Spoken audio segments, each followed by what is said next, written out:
Hi friends, welcome back to మనస recipes.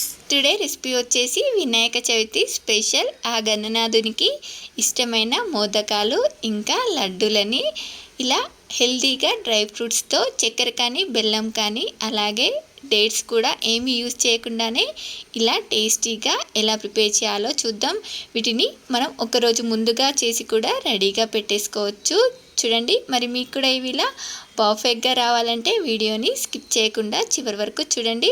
మరి ఇప్పుడు లేట్ చేయకుండా ఇలా టేస్టీగా డ్రై ఫ్రూట్స్తో ఇలా మోదకాలు లడ్డూలని ఎలా ప్రిపేర్ చేయాలో చూద్దాం. దీనికోసం ముందుగా ఇలా ఒక ప్యాన్లోకి 1 స్పూన్ నెయ్యిని వేసుకొని దీనిలోకి ఇలా 1 కప్పు జీడిపప్పులు, అలాగే అరకప్పు పిస్తా, అరకప్పు కొబ్బరి ముక్కల్ని, ఎండు కొబ్బరి ముక్కల్ని వేసుకొని వీటన్నింటిని కూడా మంటని మీడియం ఫ్లేమ్లో పెట్టి ఇలా బాగా ఫ్రై చేసుకోవాలి.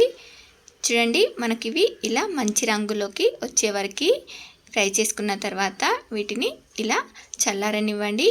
ఇవి ఇలా చల్లారిన తర్వాత ఇప్పుడు వీటిని మిక్సీ జార్లో వేసుకొని అలాగే దీనిలోకి ఒక 2 ఇలాచీలను కూడా వేసుకొని దీన్నంతా కూడా ఇలా మెత్తగా గ్రైండ్ చేసి ఇలా ప్లేట్లోకి తీసుకొని రెడీగా పక్కన పెట్టేసుకోండి.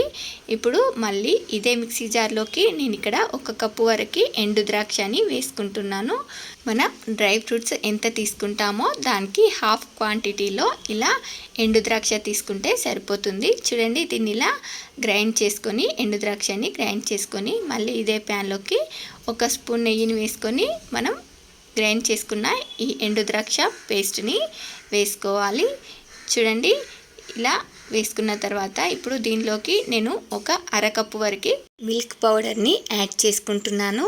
ఇలా మిల్క్ పౌడర్ని యాడ్ చేసుకోవడం వల్ల టేస్ట్ కూడా చాలా బాగుంటుంది. ఇప్పుడు దీన్నంతా కూడా ఇలా బాగా కలిసేలాగా మిక్స్ చేసుకొని దీన్ని స్టవ్ ఆపేసి పక్కన పెట్టేసుకోండి. ఇప్పుడు దీనిలోకి మనం గ్రైండ్ చేసి పెట్టుకున్న ఈ డ్రై ఫ్రూట్స్ పొడిని వేసుకొని మనకు ఇదంతా కూడా ఇలా బాగా మిక్స్ అయ్యేంత వరకు ఇలా మిక్స్ చేసుకోవాలి. చూడండి, ఇలా గరిటెతో ఒకసారి మిక్స్ చేసుకున్న తర్వాత ఇలా చేతికి కొంచెం నెయ్యిని అప్లై చేసుకొని దీన్నంతా కూడా ఇలా బాగా మిక్స్ చేసుకోవాలి.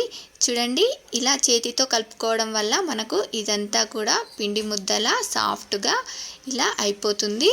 చూడండి, మనకు ఇదంతా కూడా ఎంత సాఫ్ట్గా ఇలా పిండి ముద్దలా అయ్యిందో. ఇప్పుడు దీనిలో నుండి ఇలా చిన్న చిన్న పిండి ముద్దలు తీసుకుంటూ మనం మోదకాల షేప్లో ఒత్తుకోవాలి. చూడండి, ఇలా ముందుగా రౌండ్గా చేసుకొని దీన్ని ఇలా మోదకాల షేప్లో ఒత్తుకోవాలి. ఇలా ఒత్తుకున్న తర్వాత చూడండి, నేను ఇక్కడ ఇలా ఒక స్పూన్తో ఇలా మోదకాల షేప్లో చేసుకుంటున్నాను. ఇలా స్పూన్తో కానీ లేదంటే టూత్పిక్తో కానీ ఇలా ఈజీగా చేసేసుకోవచ్చు. చూడండి, మనకు మోదకాల మౌల్డ్ లేకపోయినా కూడా ఈ మోదకాలు ఎంత బాగా వచ్చాయో. మీ దగ్గర ఒకవేళ మోదకాల మౌల్డ్ ఉంటే కనుక చక్కగా మోదకాల మౌల్డ్లో పెట్టేసి ఒత్తేసుకోండి. చూసారు కదా, ఇలా చాలా ఈజీగా అప్పటికప్పుడు మనం మోదకాలని తక్కువ టైంలోనే చేసేసుకోవచ్చు. చూడండి, నేను ఇక్కడ మోదకాల మౌల్డ్ లేకపోయినా కూడా ఇలా మోదకాలు మనకు ఎంత బాగా వచ్చాయో. ఇలా మిగతా వాటిని కూడా చేసేసుకుంటే సరిపోతుంది. అలాగే నేను కొన్నింటిని మోదకాలు చేసుకున్నాను, మిగతా దానితో ఇలా లడ్డూలను కూడా ప్రిపేర్ చేస్తున్నాను.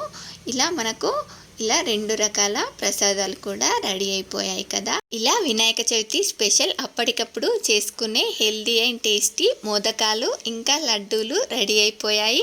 మరి మీలో ఎంతమందికి ఇవి నచ్చాయో ఒక లైక్ చేసి కామెంట్ చేయండి. అలాగే మీ ఫ్రెండ్స్ అండ్ రిలేటివ్స్కి కూడా షేర్ చేసి మరిన్ని టేస్టీ అండ్ హెల్దీ రెసిపీస్ కోసం మానస రెసిపీస్ ఛానల్ని సబ్స్క్రైబ్ చేసి దాని పక్కనే ఉన్న బెల్ సింబల్ని క్లిక్ చేయండి. Thank you for watching my video.